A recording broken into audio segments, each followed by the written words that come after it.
Je veux juste partager quelques idées de c'est quoi une réelle cité sanctuaire, une cité sans frontières. Et c'est clair que la motion aujourd'hui qui va être adoptée par le Conseil de la Ville de Montréal, c'est pas adéquat, c'est limité, c'est trop symbolique.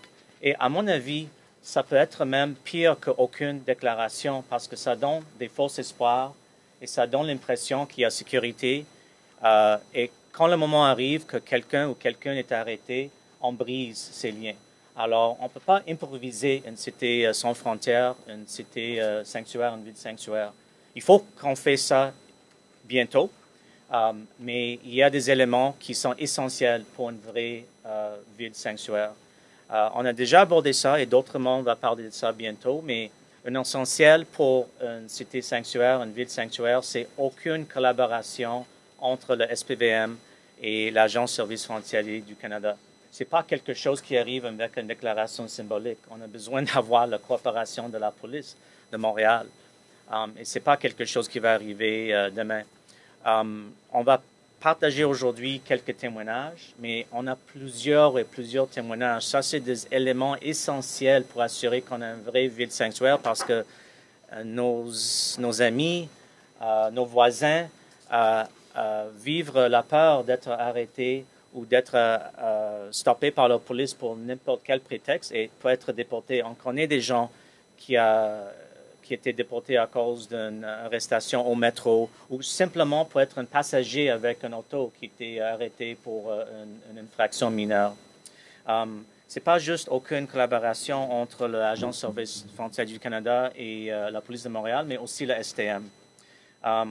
Il y a aussi la garantie que l'ensemble des services municipaux gérés par la Ville sera accessible aux personnes sans papier. Encore, ce n'est pas quelque chose qu'on improvise. Ça implique une campagne de sensibilisation de vigueur, une campagne de sensibilisation avec les employés de la Ville de Montréal et aussi une campagne de sensibilisation auprès des sans-papiers à Montréal.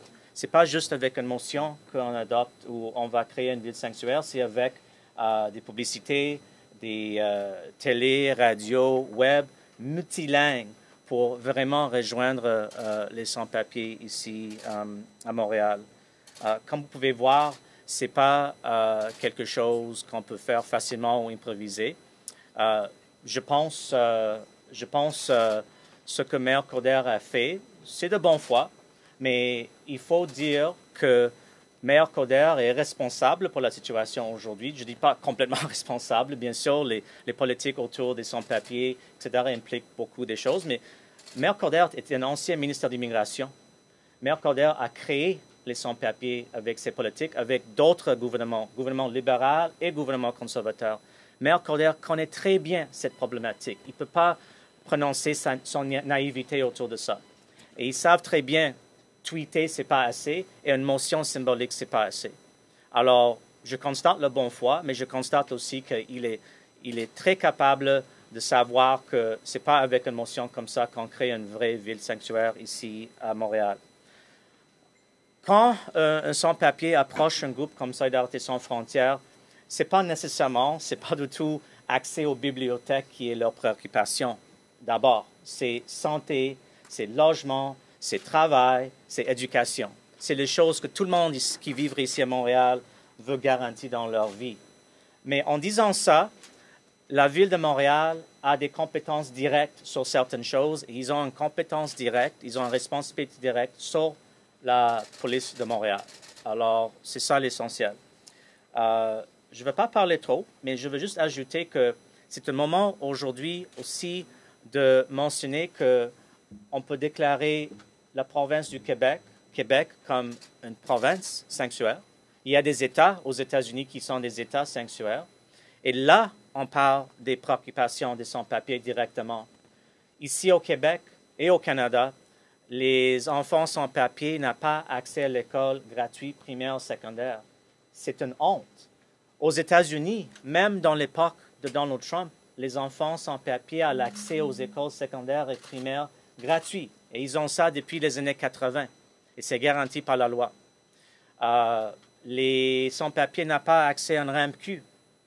Il y a une madame qui a parlé dans la vidéo qui a perdu sa vision à cause de diabète non traité parce qu'elle ne peut pas aller à l'hôpital.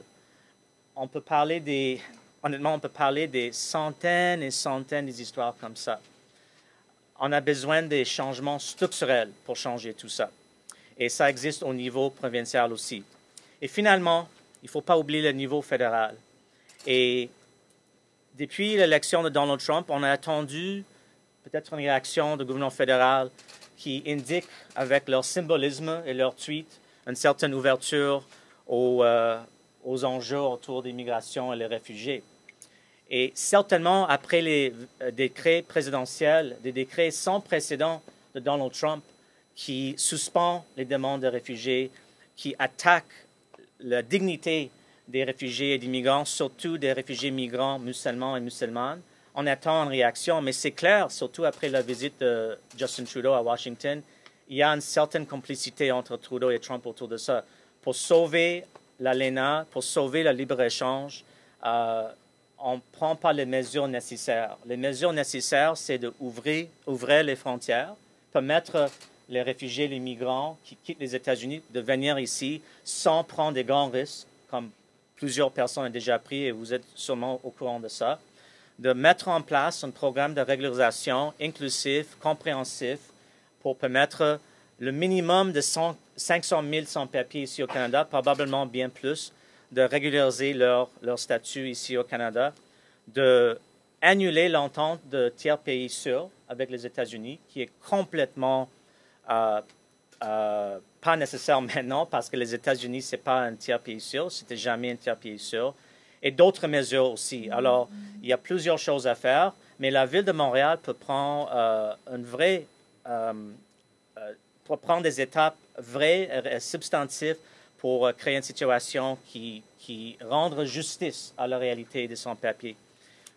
J'ai d'autres choses à dire, mais je veux juste vraiment souligner un point, et c'est l'essentiel, parce qu'à part de baser une ville sanctuaire sur le fait qu'il ne faut pas avoir aucune collaboration entre la police de Montréal et l'Agence de services frontières du Canada, l'autre essentiel, c'est qu'il faut centrer, il faut axer toute discussion autour d'une ville sanctuaire avec les réalités vécues des sans-papiers ici à Montréal. Certaines vont parler, certaines sont dans la salle, certaines sont dans les vidéos, certaines vous ne connaissez pas parce que les gens ne partagent pas cette réalité. Mais il faut centrer une ville sanctuaire sur cette réalité. C'est une chose qu'on essaie de faire avec Soldats sans frontières pour plus qu'une décennie.